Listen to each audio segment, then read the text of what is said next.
buongiorno.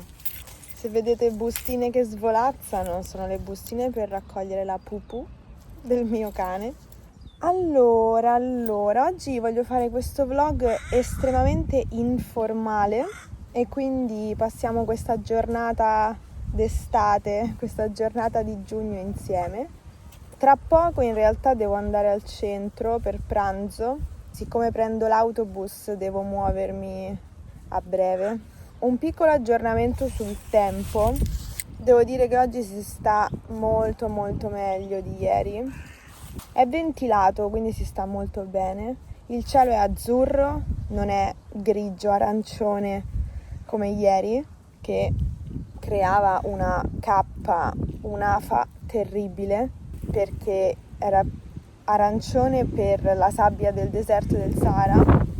E si sta molto bene, fa comunque caldo ma c'è quest'aria fresca, quindi meno male, perché appunto devo prendere l'autobus per andare a pranzo in centro e quindi insomma ci vado con un altro spirito, no? Ci vado molto più contenta di andarci.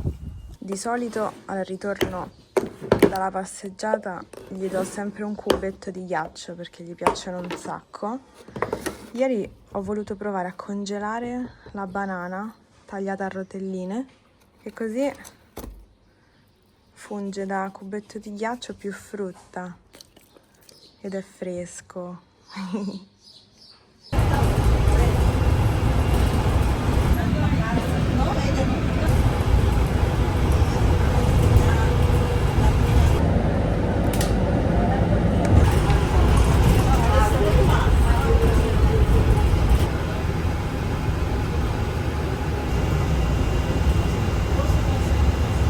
Eccoci, sono scesa dall'autobus. Il problema di queste temperature alte, per chi fa il mio stesso lavoro, quindi video, e foto, eccetera, è il fatto che questi apparecchi elettronici si surriscaldano tanto e rendono un po' più difficile il lavoro. Quindi devo trovare un modo per risolvere questa cosa. Sicuramente una soluzione potrebbe essere non andare in giro a metà giornata a fare i vlog, giustamente, però ormai mi trovo qui e quindi non posso fare altrimenti.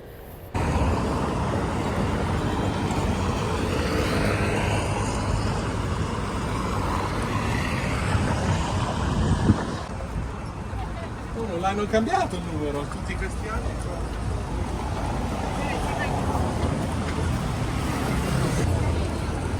Sono al capolinea degli autobus, sto aspettando l'autobus per tornare a casa. Sono quasi le 4.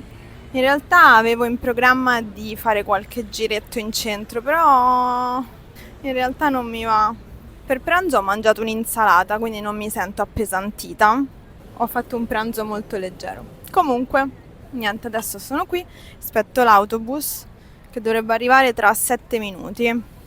Sono nel camerino dell'OVS perché sto cercando un paio di pantaloncini. Questi sono quelli che ho preso da provare. La luce qui dentro è terribile. E poi mi sono accorta che mi sono bruciata una spalla. Solo questa però. Questa no. Sembra che io abbia comprato il pane. Però in realtà qui dentro ci sono i pantaloncini corti. Buonasera, sono le 8. Oggi pomeriggio sono tornata a casa verso le 5, mi sono messa sul divano, mi sono messa a leggere il libro che sto leggendo e di cui vi parlerò alla fine di questo vlog. E niente, poi si sono fatte le 8 ed eccoci qui. Mamma mia, mi sento come se oggi fossi stata al mare. Evidentemente ho preso tanto sole e quindi mi sento addosso quella stanchezza che di solito si ha quando si passa la giornata al mare. Comunque, niente, non so se ho mai detto che oggi è sabato. Ecco perché ce la siamo presa comoda oggi, perché è sabato. Domani è domenica e niente, questo è quanto per oggi. Ci vediamo domani.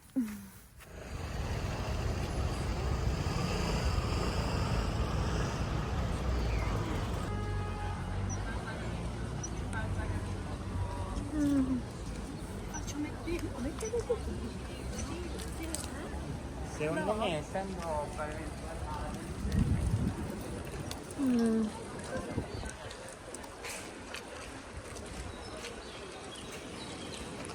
Mi sa che è quasi finito. Buon pomeriggio e buona domenica.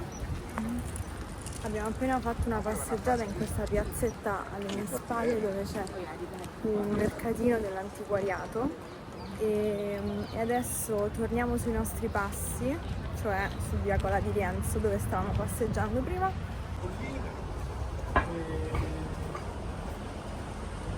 che sia aperto. Dici che è chiuso? Ma pure l'altra volta siamo venuti di domenica. Non era stagione estiva. Ah. Io mi dimentico sempre che è estate, che siamo quasi a fine giugno. Non so perché il mio cervello non ha ancora registrato questa informazione. Mi sembra ancora di essere a maggio. Ho tirato fuori il microfonino magico dalla borsa perché voglio evitare i rumori di sottofondo. Comunque, siamo di nuovo in questo posto. Siamo venuti qui un mese fa, il 19 maggio, perché il 18 maggio c'è stato l'evento all'auditorium. Il 19 maggio, domenica 19 maggio siamo venuti qui. Quindi sì, è passato già un mese, più di un mese.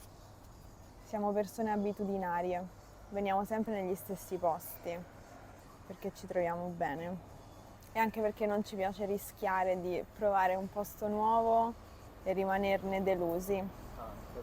Non abbiamo tante occasioni per uscire, andare a fare aperitivo e quindi quando lo facciamo deve essere buono. Eccoci qui. Vediamo se ha il telefono. Sì. È al telefono. Buon pomeriggio. Allora, come vi avevo promesso all'inizio di questo vlog, adesso, a conclusione del video, c'è la rubrica dei libri. Il libro che vi consiglio in questo vlog è il seguente. La felicità è una storia semplice di Lorenza Gentile. Non è il primo romanzo che leggo della stessa autrice, ne ho già letti 2, di cui vi ho parlato in vlog precedenti. Come sempre vi leggo la trama che si trova sulla quarta di copertina. Vito Baiocchi, il protagonista, ha 46 anni, vive a Londra, è senza lavoro da 6 mesi e la sua unica amica è un'iguana di nome Calipso. Sentendosi un inetto senza speranze, Vito ha deciso di togliersi la vita e di farlo con stile. Ma proprio quando, lavato e vestito di tutto punto, sta per dire addio al mondo, il telefono squilla. È nonna Elvira. E quindi nulla da fare, il piano salta. Vito è da sempre incapace di sottrarsi all'autorità della dispotica ottuagenaria e si trova costretto a volare in tutta fretta a Milano, perché Elvira desidera essere accompagnata in Sicilia, al suo paese di origine. Distrutta alla fine degli anni 60 da un terremoto che si è portato via i genitori e il nonno di Vito, Gibellina è ora ricostruita e con essa la casa che la nonna ha deciso di rivedere. Affare di una giornata, pensa Vito, in aereo è un attimo, ma la donna vuole viaggiare in treno e così i giorni si moltiplicano. Firenze, Roma, Assisi, Napoli, Palermo. Il viaggio sembra infinito. Le confessioni di nonna Elvira molte e inaspettate, e a ogni tappa Vito incappa in coincidenze improbabili e in nuove disavventure tragicomiche. Ma forse proprio grazie a questi ostacoli riuscirà a ritrovare l'energia perduta e a prendere finalmente in mano la propria vita, perché la felicità ci può sembrare talvolta irraggiungibile, ma basta davvero pochissimo per riuscire ad avvicinarla. Dei 3 romanzi che ho letto della stessa autrice, questo è quello che mi ha sorpreso di meno, perché la storia l'ho trovata un po' prevedibile. Non posso dire che non mi sia piaciuto perché non sarebbe vero. Mi è piaciuto, però avevo già capito come sarebbe andato a finire. Questo in realtà può aiutarci dal punto di vista della lettura di un libro in italiano per imparare l'italiano, perché non dobbiamo impegnarci troppo a leggere e capire che cosa stia succedendo, perché la storia è molto lineare, è molto chiara e si capisce tutto quello che succede, quindi ci si può concentrare sulla lingua. La lingua è sicuramente informale, ma devo dire che l'ho trovato molto semplice. Certo, la narrazione è al passato e quindi c'è il passato remoto, come accade sempre. Però questo non complica la lettura, secondo me. Una cosa che trovo molto utile è la divisione della storia in capitoli, ovviamente, ma anche in sezioni, per delineare bene che cosa succede in quale città, perché la storia è ambientata in varie città. Quindi questa suddivisione per capitoli e poi in sezioni geografiche è molto utile e anche per dare un ritmo alla lettura. Ovviamente queste mie considerazioni sono fatte nell'ottica di dover consigliare un romanzo italiano da leggere a studenti stranieri che stanno imparando l'italiano. Va bene? Questo è quanto per il vlog di oggi. Spero che vi sia piaciuto, molto informale, non abbiamo fatto nulla di che, però spero comunque che sia stato utile per imparare nuove parole e nuove frasi e nuove espressioni in maniera diversa, in maniera divertente.